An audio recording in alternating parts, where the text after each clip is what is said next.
Dominus vobiscum.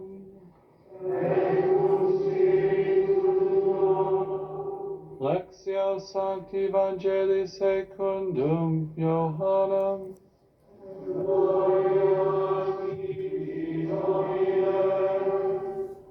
Jesus said to Nicodemus, En aquel tiempo Jesús dijo a Nicodemo: Nadie ha subido al cielo sino el Hijo del Hombre, que bajó del cielo y está en el cielo. Así como Moisés levantó la serpiente en el desierto, así tiene que ser elevado el Hijo del Hombre, para que todo el que crea en él tenga vida eterna. Porque tanto amó Dios al mundo, que le entregó a su Hijo único, para que todo el que crea en él no perezca, sino que tenga vida eterna. Porque Dios no envió a su Hijo para condenar al mundo, sino para que el mundo salve por él.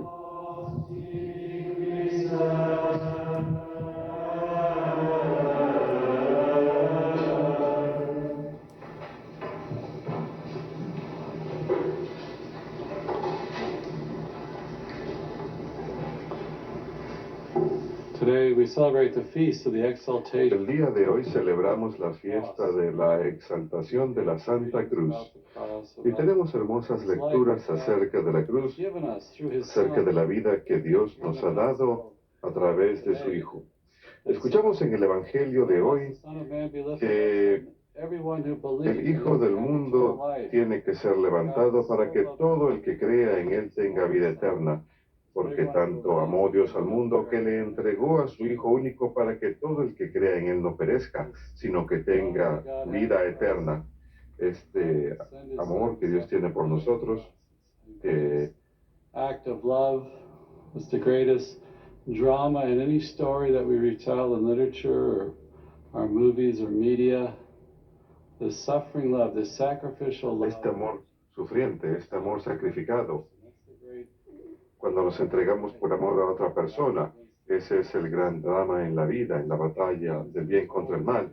En Filipenses escuchamos ese hermoso himno que el Padre dio a su único Hijo, que la divinidad no era algo ser alcanzada, sino que Él se entregó, tomó la forma de un esclavo, apariencia humana, se humilló, haciéndose obediente hasta la muerte, incluso una muerte de cruz. Cuán asombroso debe haber sido para el pueblo de aquella época. La cruz era una forma brutal de ejecución. El historiador Josefo cuenta que se les había acabado la madera para crucificar. El gobierno romano que gobernaba Tierra Santa era tan brutal en su ejecución. Estaban ejecutando a tantas personas que se les acabó la madera. Era considerada una desgracia. Habría de engendrar temor. Era considerado un fracaso en el mundo. El Mesías fuera crucificado. El mundo habrá dicho, ha fracasado. Pero vemos esas armas del diablo, de sufrimiento y muerte, que entró al mundo a través de la caída de Adán y Eva.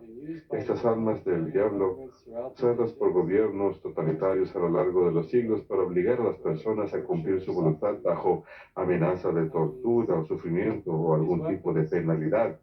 Estas armas, algún tipo de violencia, debería decir más bien, estas armas del diablo, el Señor les da la vuelta y las utiliza para nuestra salvación. Se ha convertido ahora en obra de Dios, para nuestra redención. El Papa Francisco escribió acerca de la cruz diciendo que nadie sobre la tierra jamás debe estar tan desesperado que no puede ser capaz de encontrar al Señor incluso en medio de las angustias, la oscuridad, el abandono, el escándalo de su propia miseria y errores. Un número de conversos al catolicismo les dirán lo mismo. El crucifijo que tenemos en nuestras iglesias les habla de eso. Este es un Dios que conoció el sufrimiento. Yo he conocido el sufrimiento en mi vida. He buscado una solución, he buscado ayuda. Y este Dios conoce el sufrimiento. Y les habla a las personas. es una respuesta al problema del misterio del mal en el mundo de hoy. Primera carta a los Corintios, capítulo 1, 18, dice, pues la madera de la cruz es necedad para aquellos que perecen, pero para aquellos que son salvados es el poder de Dios. El poder de Dios nos viene a través de la cruz. Qué gran imagen tenemos hoy en la primera lectura del libro de los Números. El pueblo se está quejando acerca de la comida miserable y el desierto. A Dios no le gusta a la gente que se queja. Trato yo de recordar eso.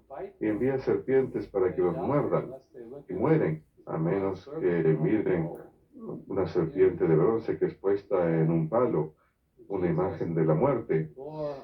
Cuando Cristo cargó con nuestros sufrimientos, Él cargó con nuestros pecados. Aquel que no conoció pecado, escribe San Pablo, se convirtió en pecado para nosotros.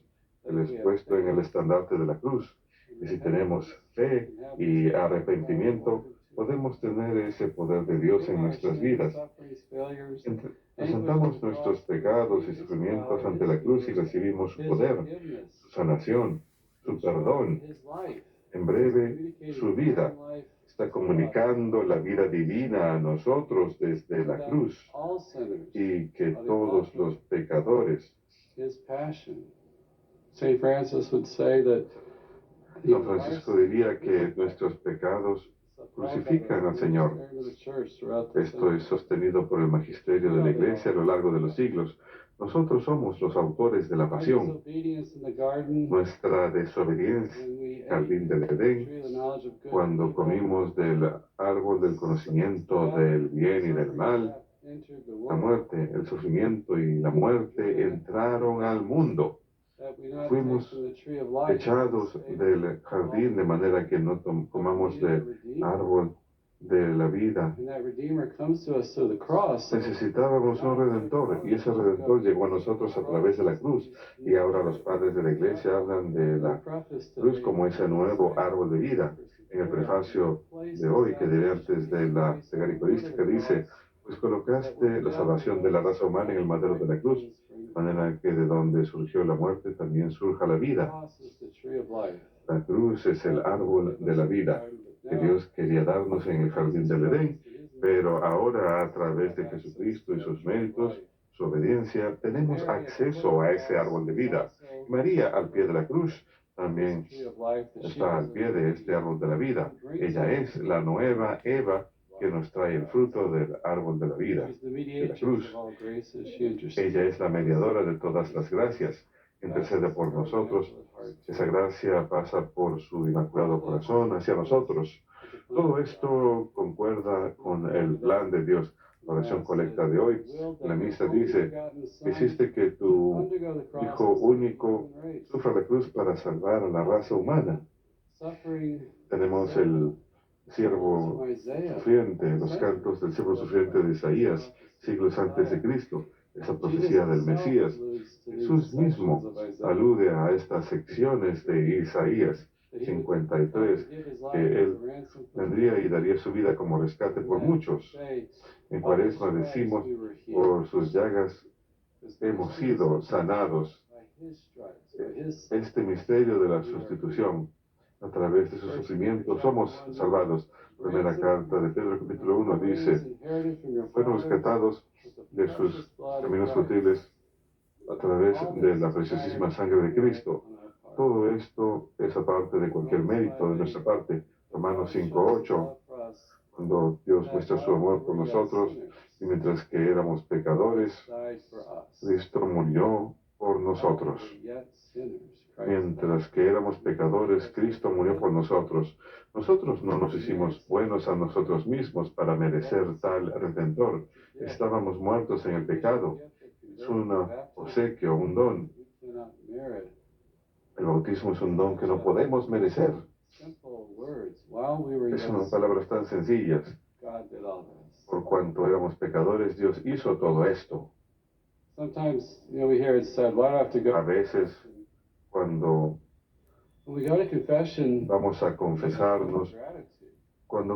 confesarnos, debemos estar llenos de agradecimiento. Tenemos la oportunidad en los sacramentos de recibir esa misericordia. de recibir esa vida nueva. Hemos pecado gravemente. Es una gracia que recuperamos en nuestros corazones. Adán y Eva pecaron a través de la desobediencia. El pecado y la muerte entraron al mundo. Y Jesús expía nuestra desobediencia a través de su obediencia a la voluntad del Padre, obediente hasta la muerte, rechazado por aquellos a quien vino a salvar. Lo mataron. Romanos 5:19. Por la desobediencia de un hombre muchos fueron hechos pecadores, así que por la obediencia de un solo hombre muchos serán hechos justos. Y un hermoso aspecto de todo esto, en San Juan capítulo 12 dice, cuando yo sea elevado, acercaré a los pueblos hacia mí. Él muere por cada uno de nosotros. Así como todos hemos sido pecadores, todos hemos ofrecido salvación.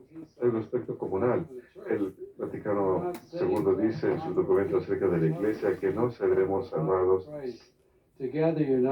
separados unos de otros, sino como parte del cuerpo de Cristo, unidos unos con otros. Tenemos una caída en común y somos salvados en comunión con Cristo. Incluso estamos unidos en nuestros pecados.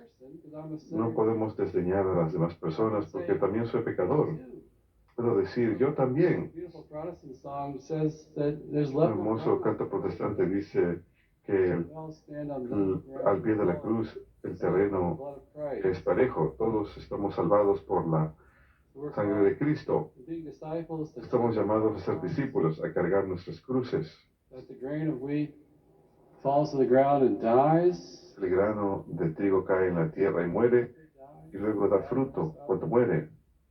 Si morimos a nosotros mismos, y si perdemos nuestra vida, la encontraremos. Estas son paradojas que no tienen sentido en el mundo, desde el punto de vista del mundo. Es lo último que queremos hacer, morir para nosotros mismos. Pero si lo hacemos unidos con Cristo, hay un increíble fruto. Y es algo hermoso. Todos tenemos esos diferentes sufrimientos que nadie más es capaz de conocer plenamente, pero Dios está sacando fruto de cada una de nuestras vidas al cargar esa cruz. Uno puede ser odiado y detestado por el mundo, uno puede ser pasado por alto, considerado insignificante, pero la vida de uno da fruto, medida por cuánto dinero uno gana. Ni los títulos universitarios, ni popularidad, ni éxito, sino es la cruz que se encuentra al centro del cristianismo. Es la cruz la que está al centro de nuestras vidas espirituales. Es la cruz la que hace a nuestras vidas dar fruto y ser hermosas. Así que estamos llamados a ver a los demás en el contexto del amor redentor de Cristo. Nuevamente, en Pascua, el exaltante dice, oh, feliz falta que mereció tan grande Redentor. Esto nos es ofrecido, ser parte de la salvación, ser parte de la redención, compartir en ello. Oh, feliz falta.